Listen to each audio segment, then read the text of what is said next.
안녕하십니까. 오늘 주제부터 말씀드리겠습니다. 주제를 이렇게 정했습니다. 나의 자유이신 그리스도. 색다른 주제죠. 나의 자유이신 그리스도. 그렇게 생각해 보신 적이 있으십니까? 예수님을 믿고 따르는 것이 자유의 삶이라고 생각해 보신 적이 있으십니까? 어떻습니까? 그리스도인 삶을 사시는 것은 자유롭게 산다. 이게 나의 자유다. 참 고맙다. 이런 생각을 가지시는 건지, 아니면 뭐라고 할까요? 의무라고 할까요?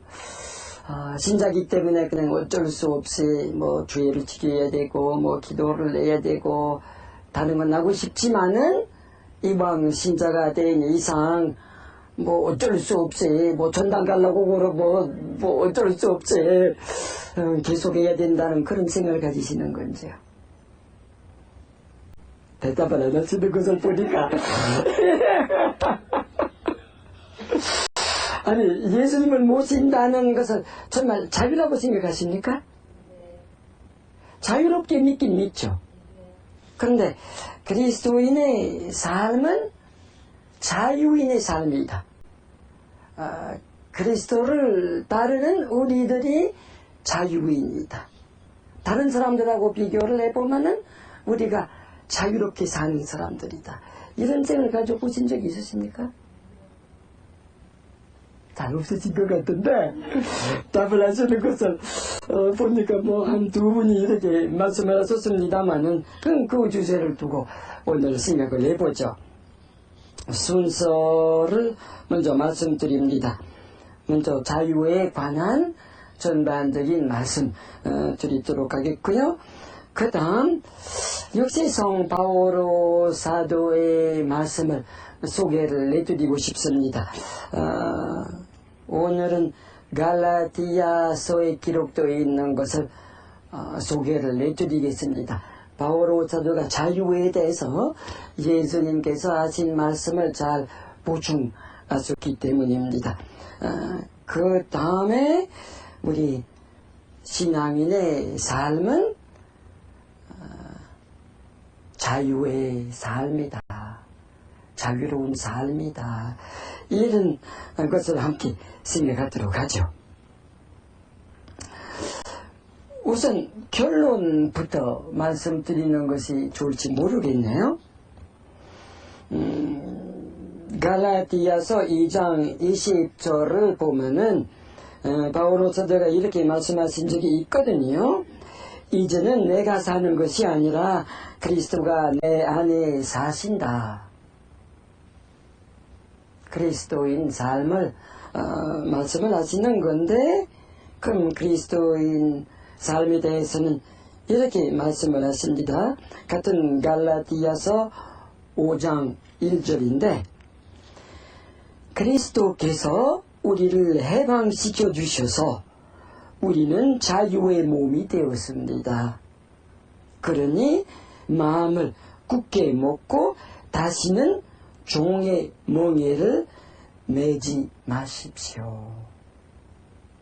그리스도께서 우리를 해방시켜 주셔서 우리는 자유의 몸이 되었다는 바오로 사도의 말씀을 알고 계셨습니까? 알고 계셨어요? 또 이런 말씀이 있습니다. 고린도 2서 3장 17절인데, 주님은 곧 성령입니다. 주님의 성령이 계신 곳에는 자유가 있습니다. 우리 그리스도인의 삶은 자유인의 삶이다. 이런 말씀이 되겠습니다. 그래서 우선 자유에 관한 몇 가지를 함께 생각하는 것이 좋을 것 같습니다. 왜 그러냐 하면은 자유라고 하면은 우리 혼돈하기가 쉽기 때문입니다. 종교는 자유다. 어디 중고등학교 학생들로부터 글쎄 집에 자녀들로부터 그런 이야기를 들으신 적이 있으십니까? 자녀들에게 신앙을 가르쳐 주시는데 가르치고 싶어 하실 텐데 그런데 애들은 입장이 다르거든요. 종교는 자유인데 그걸 왜 강요하느냐.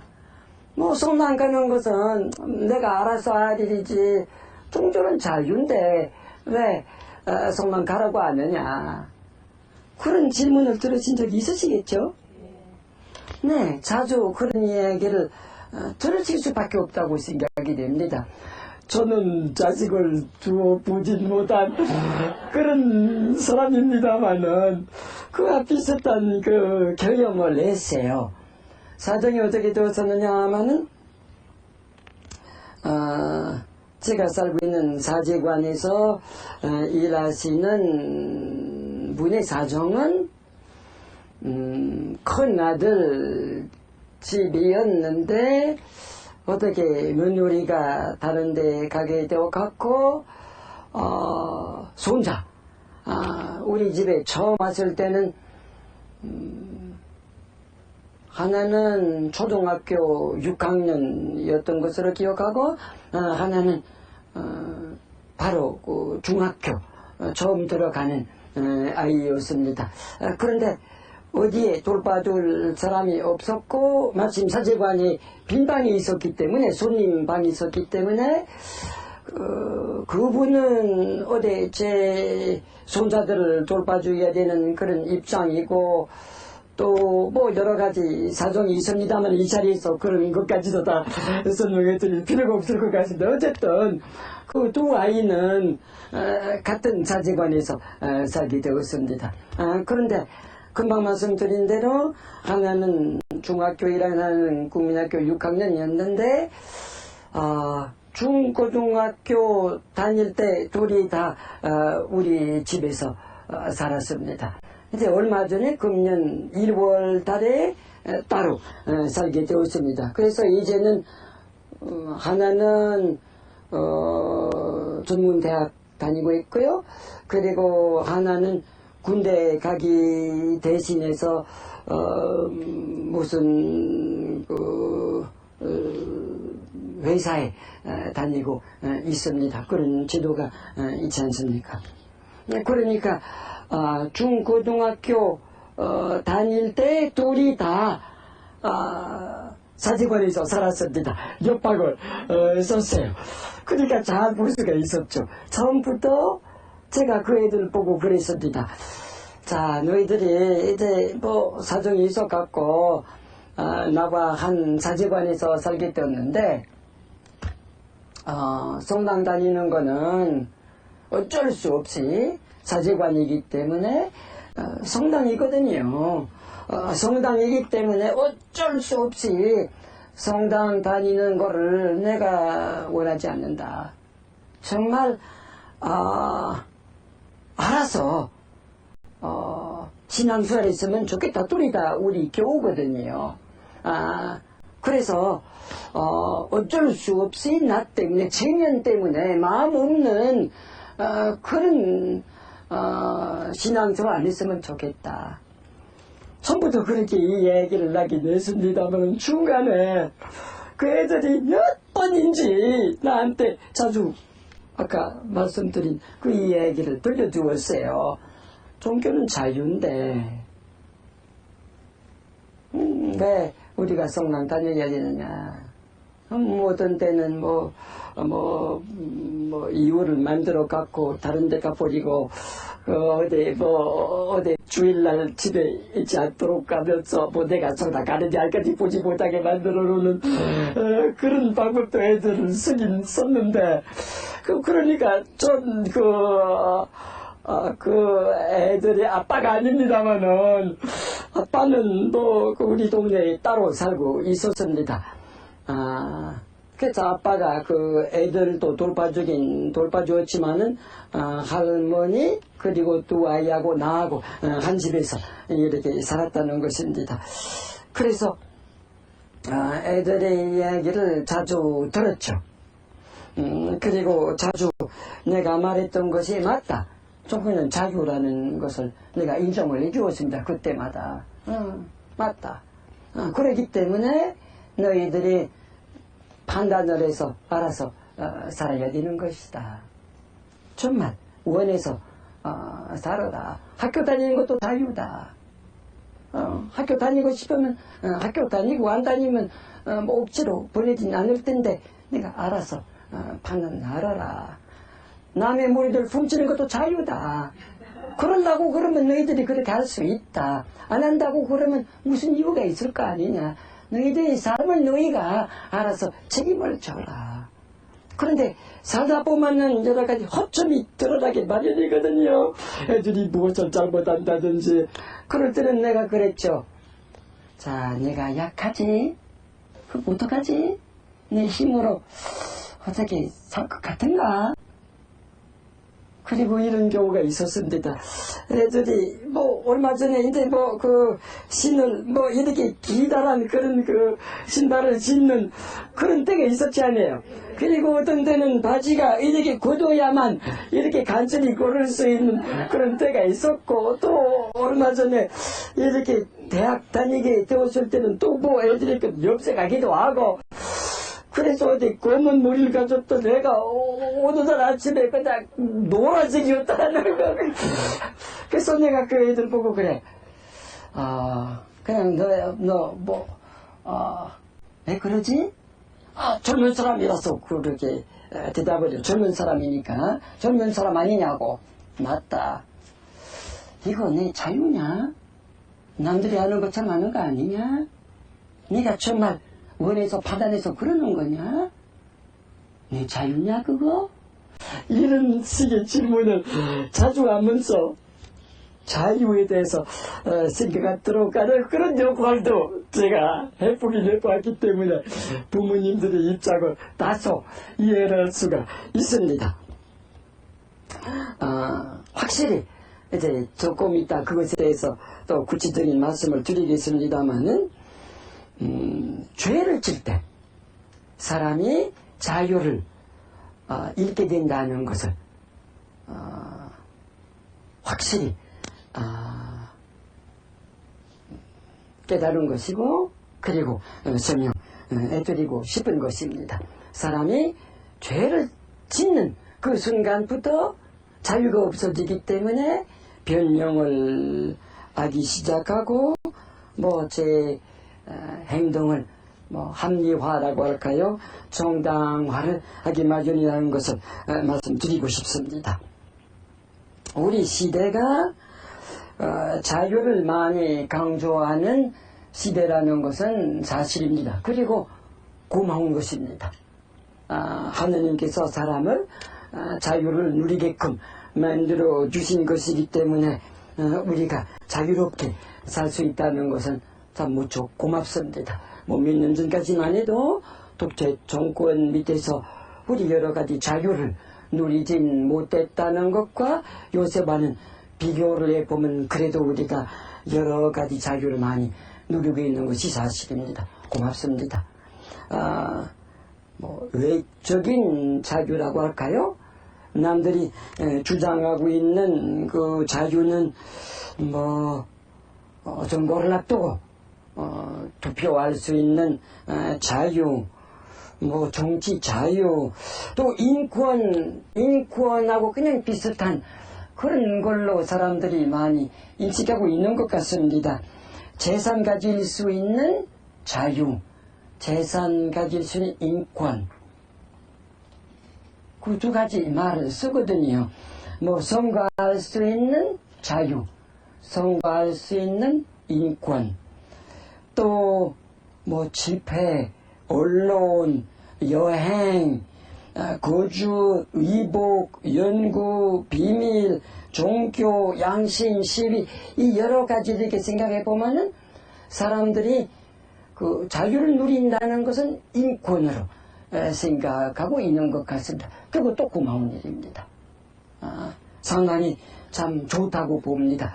노동 3권이라고 부르는 것이 단결, 교섭, 정의의 세 가지를 말하는 건데, 그런 자유를 누리는 것도 좋습니다.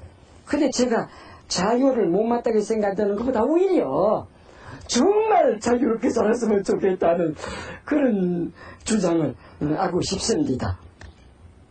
역사적으로 볼 때 우리 전주교회가 자유에 대해서는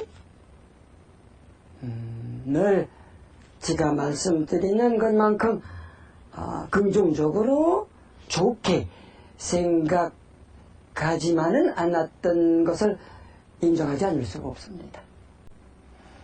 약 200년 전의 일입니다마는 민주주의 역사가 그밖에 안 되거든요.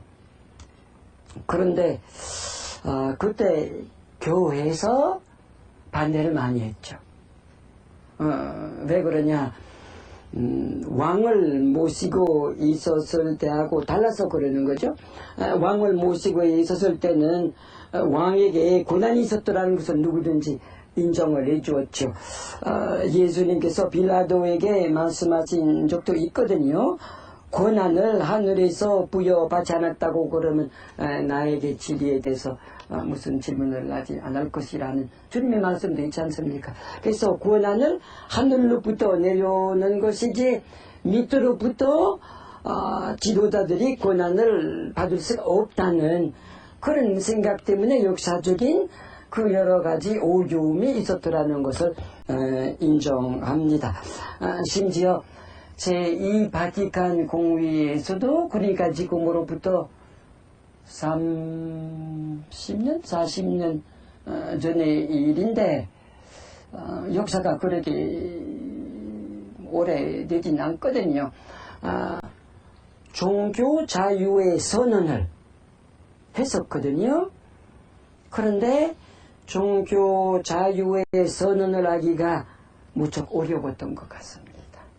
왜 그러냐 하면은 주교님들끼리의 생각이 잘 맞지 않았기 때문입니다. 어떤 사람은 종교 자유가 무슨 자유냐, 사람이 마땅히 하느님을 받아들여야 되지 않느냐, 그건 무슨 자유냐.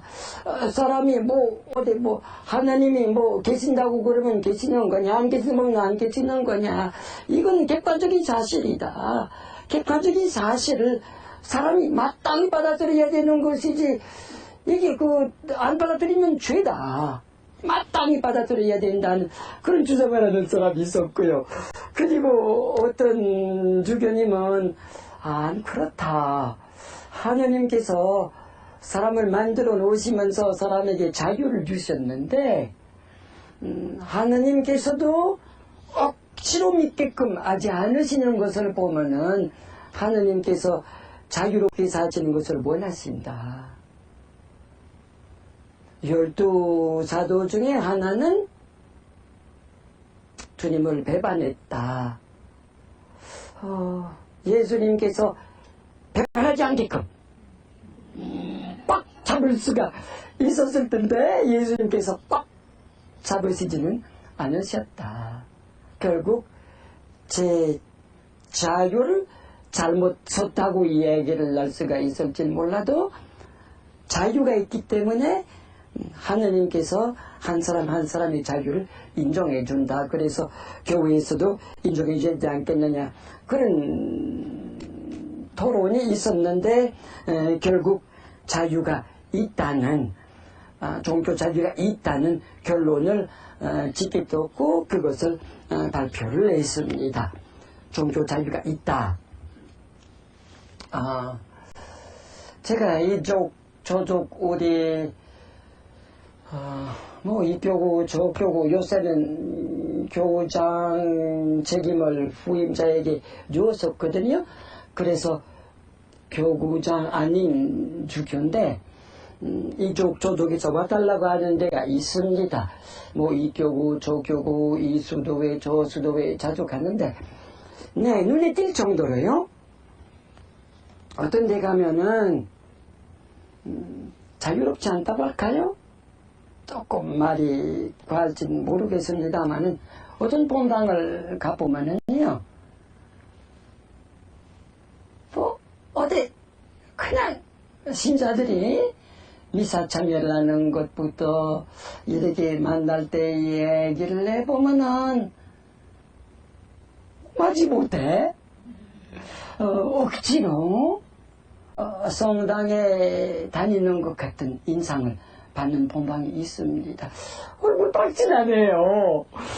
뭐 구도 있고 뭐 어디 뭐 성당에 꼼짝 안 하고 그 돌아올 때 뭐 이런저런 이야기 나누면서 그냥 얼마든지 좀 기분 좋게 성당 올 수가 있었는데 기분 좋게 오는 것 같지 않고, 그리고 나갈 때도 이제 미사 끝나자마자 뭐 무슨 급한 일들 그렇게 있어서 그러는 건지 그냥 가버리는 그런 것도 이렇게 자주 봅니다.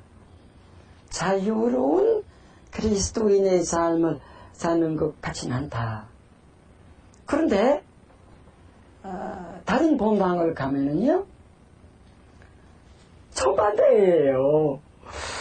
참 어디 그 얼굴 보면은 참 밝고 기쁘고 평화롭고 성당 다니는 것을 무척 좋아하고 미사 시작하기 전에도 벌써 마당에서 이런 이걸 저런 이야기를 나누고 얘기를 나누면서 성당에 들어가고, 그리고 끝난 다음에 갈 줄 몰라요. 그냥 10분도 좋고 반시간도 좋고 뭐 이런 이걸 저런 이야기를 봐봐 이쪽에서 저쪽에서 그냥 웃고, 굉장히 이렇게 강론 듣는 태도도 이렇게 원해서 기분 좋게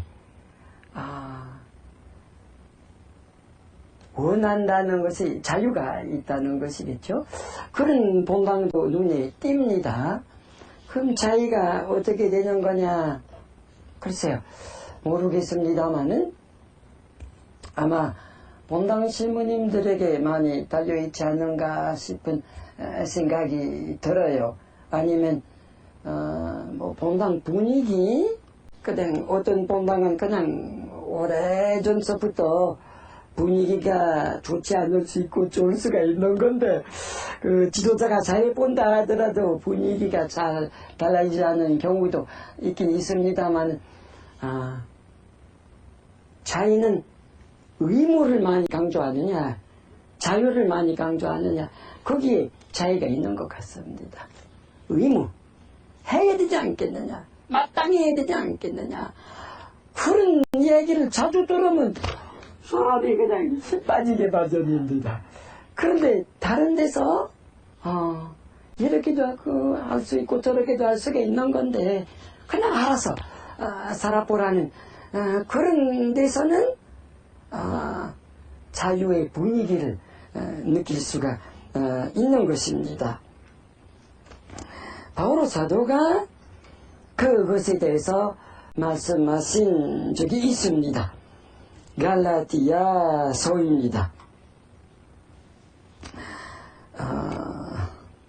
갈라디아서에 대해서는 간단하게 소개를 해드려야 될 것 같습니다. 그래야 무엇 때문에 바오로 사도가 자유를 강조하게 되었더라는 것을 이해를 하시게 될 것 같습니다. 갈라디아라는 이름이 도시 이름이 아니고 어느 지방 이름입니다. 지금 터키 북쪽을 말하는 것입니다. 수도 도시 중심으로 한 그 지방을 말하는 건데, 그 지방 사람들은 참 착한 사람들이었고, 갈라디아 군인이 많았던 것 같습니다. 충실한 사람들이었고 말 잘 듣는 사람들이었습니다. 본래 말썽 있는 그런 사람이 아니었던 것 같습니다. 로마에서 그 사람들에게 여러 가지 자유를 주었었습니다. 마치 이제 와서 중국의 상황을 볼 것 같으면은 중국 사람들이 소민족이라고 부르죠. 조선 민족이라고 그러면 한민족은 본래 중국 사람들을 말하는 것이고, 그리고 이쪽 저쪽에서 사는 소민족이 있는 건데, 소민족에 속한 사람들에게 여러 가지 혜택을 줍니다. 반항하지 못하게. 뭐 예를 들어서 중국에서 아이를 하나만 두게 되어 있는 건데, 우리 조선 민족에 속한 이제 국적은 중국입니다마는 우리 조선 사람들에게 아이를 둘 가질 수 있도록 해주는 그런 여러 가지 혜택을 줍니다. 로마 사람들이 갈라티아 사람들에게 색다른 여러 가지 자유를 그와 같은 식으로 해주었기 때문에 갈라티아 사람들이 자유에 대해서 참 일종의 금지를 느꼈더라는 것이 그 배경입니다. 바오로 사도가 그 지방에서 전도를 많이 하게 되었는데 자주 가신 모양입니다. 사도행전 13장, 14장, 16장, 18장 보면은 갈라디아 얘기가 많이 나옵니다. 그런데 문제가 무엇이었었느냐 알고 계시겠지만은요, 다시 한번 설명을 해드립니다. 예수님은 본래 이스라엘 분이셨지 않아요. 근데 이스라엘 종교를 갖다가 이제 유대교라고 부릅니다. 근데 그 당시에 그냥 이스라엘 종교이었는데, 예수님이 구세주로 오시면서 이스라엘에서 태어나셨고 8일 만에 활솔예를 받으셨고, 그리고 나자렛 사셨을뿐만이 아니라 공생활을 할 때에도 그 나라의 그 종교 생활을 했다고 봐야 되겠습니다. 한 주일에 한 번 꼬박꼬박 쉬었죠. 하느님의 날이라고 생각을 했죠. 안식일. 이제 와서 토요일이 되었습니다만 안식일에 예수님도 안 하시고 그냥 기도를 하시고, 그리고 1년에 3번 12살 되면서부터 1년에 3번 예루살렘 순례에 가게 되어 있었는데, 예수님도 1년에 3번 예루살렘 순례를 갔었단 말입니다. 뿐만이 아니라 무슨 음식 관계라든가, 뭐 예를 들어서 이스라엘 사람들이 돼지고기를 먹지 않았습니다. 그래서 예수님도 그냥 그런 식의 종교 생활을 하는 것을 받아들이셨단 말입니다.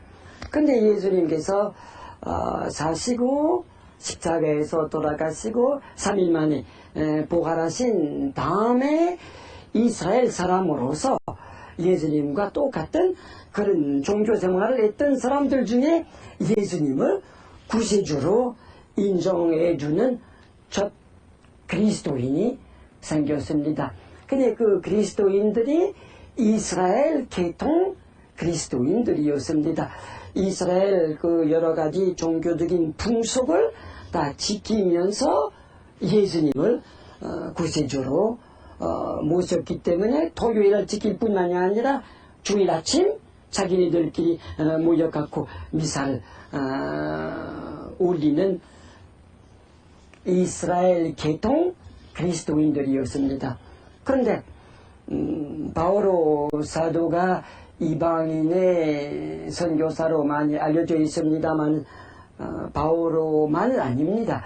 사도들이 사방에 나가서 예수님의 말씀대로 온 세계에 주님의 기쁜 소식을 전하게 되었을 때, 다른 종교를 믿다가 다른 민족에 속한 사람들도 그리스도인이 되었었단 말입니다.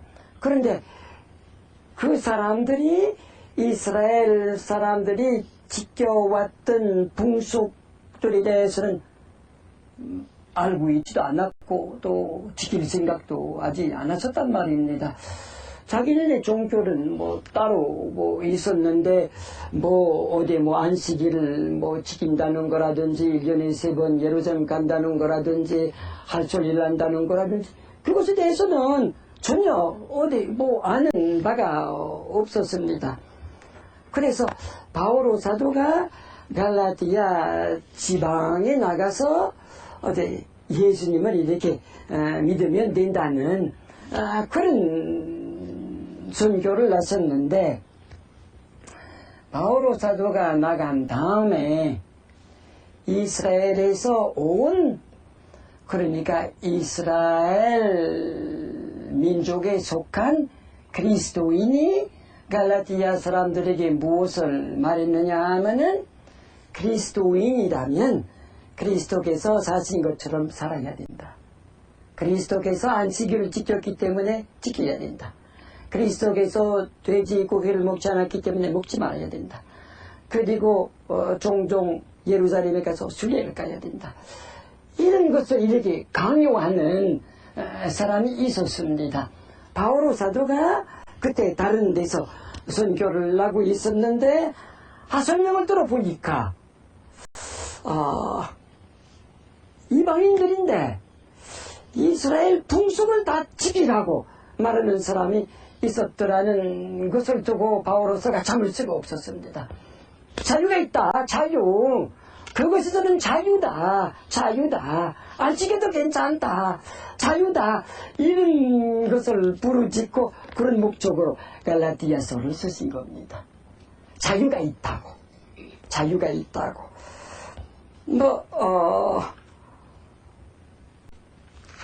자유가 있다는 것을 워낙 자주 말씀하셨기 때문에 어디에 이렇게 그 말씀을 하셨더라는 것을 말씀 안 드려도 되겠습니다. 아까 두 가지를 소개를 해드렸지만은 그리스도께서 우리를 해방시켜 주셨다. 우리가 자유의 몸이 되었다. 그러니 마음을 굳게 먹고 다시 종의 몽해를 매지 말자. 또 형제 여러분, 하느님께서 자유를 주시려고 여러분을 부르셨습니다. 자유를 주시려고.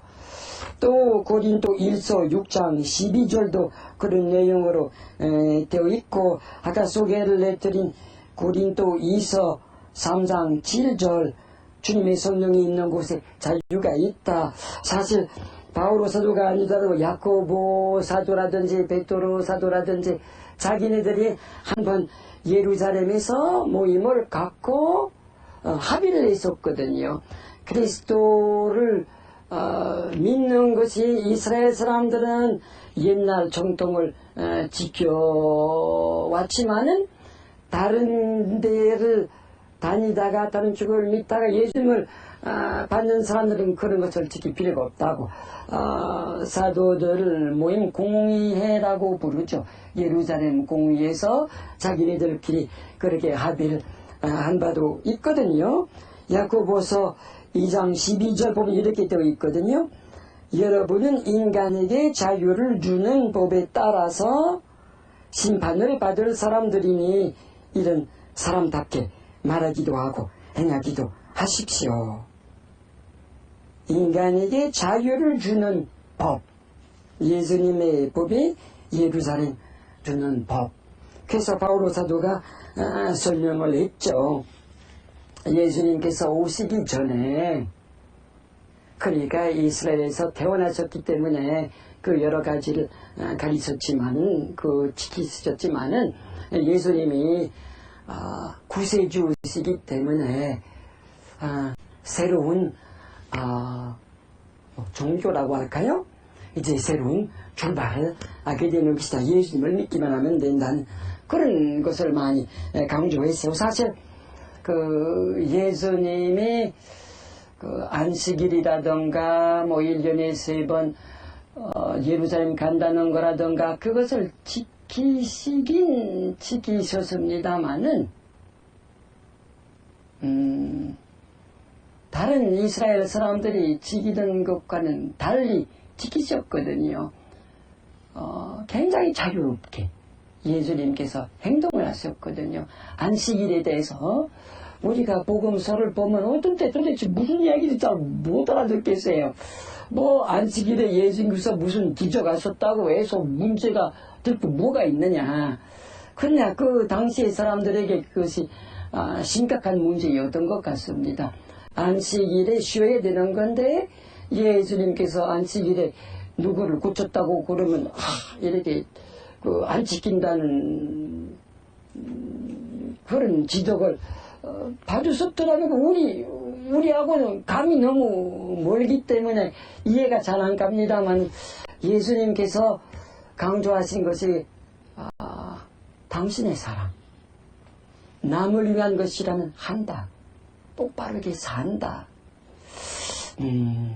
뭐 여성에 대해서도 예수님의 태도가 굉장한 자유인의 태도였거든요. 이 자리에 우리 자매님들이 많이 계시는데 예수님 시대에 남자가 모르는 여자에게 말을 걸면 안 되는 그런 시대가 있었던 것 같습니다. 그런데 예수님께서 그것을 무시해버렸어요. 예수님을 따라가던 사람들 중에 남자가 있었는가 하면 여자는 있었습니다. 그리고 예수님께서 1대1로 아무도 없는 데서도 사마리아 부인의 경우가 되면은 아주 자유스럽게 정말 자유인이었습니다. 아무 거리낌 없이 남들이 어떻게 생각하든지 간에. 그렇다고 해서 예수님이 무슨 행동에 지적받을 만한 그런 무엇을 하셨다는 건 아니지 않습니까?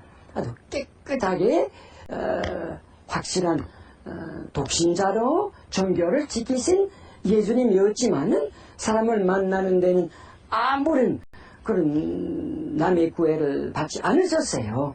자유인이었습니다.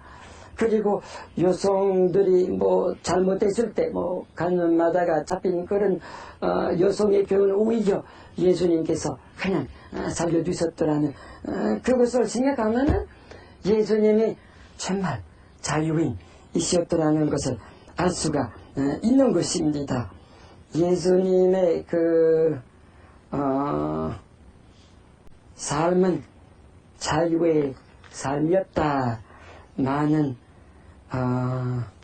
열매를 맺는 갈라디아서를 보면은 이런 말씀이 있거든요. 5장 22절 성령께서 맺어주시는 열매는 사랑, 기쁨, 평화, 인내, 진절, 선행, 진실, 온유 그리고 절제. 예수님께서 그 삶을 사셨어요. 왜? 자유인이셨기 때문입니다. 우리가 예수님처럼 예수님만큼 우리가 깨끗하게 살 수는 없어요. 우린 살다가 죄를 범하는 경우가 있습니다. 예수님이 그렇지 않으셨지만은요. 죄를 질 때 사람이 자유를 잃게 된다는 거. 참 그거는 제가 사목 생활을 하는데 너무 그것을라도 절실히 느낍니다. 사람이 죄를 짓게 될 때 거기에 얽매이게 된다는 거. 그거는 예수님의 말씀을 인용할 수가 있는 겁니다. 요한복음 8장 34절 보면은 죄를 짓는 사람은 누구든지 죄의 노예입니다. 죄를 질 때 내 자유대로 내가 죄를 범한다고 말할 수 있을지는 몰라도 죄를 범하는 순간부터 얽매이게 된다는 거. 한 가지 평범한 예를 들어서 생각해 볼 수가 있거든요. 만일 누가 죄를 거짓말을 해도 좋다는 주장을 하는 사람은 없습니다. 그런데 살다 보면은 거짓말을 하는 데서 유리할 수가 있거든요. 거짓말하는 것이 좋을 수가 있거든요. 자기에게 편할 수가 있거든요. 그래서 어디 있는 대로 말을 해야 되는지 거짓말을 해야 되는 건지 주저할 수가 있는 건데 누가 거짓말한 말 했다고 합시다. 그 다음에 자기 자신을 살필 적에 글쎄 잘못하긴 잘못했겠지. 그러나 그런 상황에서 거짓말하는 게 그래도 좋았다. 이런 생각을 갖기 쉽단 말입니다. 그것이 이유가 되어서 또 한 번 거짓말을 할 것 같으면은 거짓말하지 말아야 되지만은 예외가 있겠다. 그냥 거짓말 안 하지만은 일상생활에서 그러나 이럴 경우 저런 경우 괜찮지 않겠는가. 그럴 수가 있지 않겠는가. 3번, 4번 거짓말을 하면은 세상 살려면서 이렇게 있는 대로 다 그렇게 말할 수가 있는 건가. 이게 지혜롭게 살 줄 알아야지. 있는 대로 다 이야기를 하면 바보가 되는 것이기 때문에 살면 이렇게 적당하게 말하는 것도 말 필요하다. 10번, 20번 거짓말할 것 같으면은 그거 죄가 아니다. 그거 세상 살이가 어떡하느냐고. 그럴 수밖에 없죠. 거짓말을 해야 되지 않겠느냐고 그럴 경우. 거짓말을 계속하는 사람이 1번, 2번, 10번, 100번 거짓말을 하면 결국 죄의식이 전혀 없어집니다. 오히려 거짓말을 마치 좋다는 그런 생각을 갖게 되는 거예요. 거짓말뿐이겠습니까? 어디 술 먹는 사람이 1번, 2번 이렇게 먹기 시작하면 술 먹는 그 자체가 나쁠 것도 없죠. 그런데 과하게 하셨기 때문에 문제가 되는 건데 이제 1번 과하고 2번 과할 것 같으면 나중에 오래되면은 사람이 그렇게 사는 거다. 그렇게 사는 거다. 그럴 수밖에 없지 않겠느냐. 그건 좋지 어떻게 해요. 세상에 재미가 없다고 어떻게 사느냐고.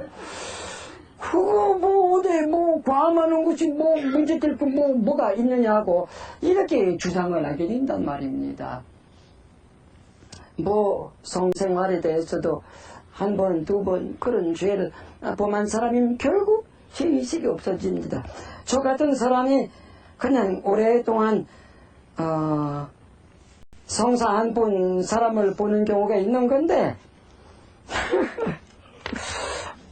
30년, 50년 동안 성사 안 본 사람에게 물어보면 죄가 없다고 이야기를 합니다. 잘못이 없느냐고. 없습니다. 그래도 그때 하느님을 잊어버리는 것이 죄가 아니냐. 안 잊어버렸습니다. 그럼 안 잊어버렸다고 치고, 그래도 그 주의를 안 지킨 것이 어디 잘못한 것이 아니냐. 그렇게 따진다면이야. 그거야, 그렇죠, 어디 그래. 그러나 죄의식이 없는 거예요. 죄를 범하는 사람이 자유를 잃게 되는 거예요. 우리 신앙인의 삶은 죄를 짓지 않는 삶이거든요. 예수님의 자유가 죄를 짓지 않았기 때문에 어디까지 무엇을 하는지 또 다셨다는 거예요. 안지기를 지키는 것도 또 됐고, 요동하는 것도 또 됐고, 사랑, 오직 당신이 말씀하시는 그 사랑을 사는 분이 있었기 때문에 정말 자유인이셨습니다. 우리 그리스도인은 자유가 이런 거죠. 죄를 짓지 않고 깨끗하게 살면 놀라운 자유를 누리게 되는 것입니다. 깨끗하게 살면 살수록, 순수하게 살면 살수록 평화롭고, 그러니까 갈라디아서에 나와 있는 그 신앙인의 삶을 소개하는 대로입니다. 성령께서 맺어주시는 열매는 사랑, 기쁨, 정화, 인내, 진정, 선행, 진실, 온유, 절제. 그렇게 그 많은 열매를 맺는 것은 자유롭게 살고 있기 때문입니다. 그리스도인의 삶은 예수님 닮은 삶입니다.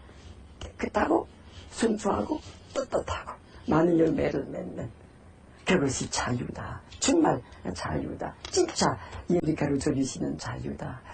이런 것을 말씀드리고 싶었는데 어디 이해가 가십니까? 자, 기도로 끝내도록 하죠. 저는 우리 자유라는 말을 자주 합니다. 그리고 자유를 원하고 누리고 있습니다. 고맙습니다, 주님. 그러나 엇갈리는 데가 있어요. 참 자유는 분명히 예수님께서 누리시던 자유인데 우리는 판단하기가 어려울 수가 있습니다. 저는 세례받고 죄사함을 받으면서 주님 닮은 자유인으로서의 삶을 살 수 있게 해주소서. 그리스도인이 정말 자유인이라는 것을 주님 깨닫게 해주소서. 고맙습니다, 주님. 성부와 성자와 성령의 이름으로 아멘. 자, 이번에 수고가 많으셨습니다.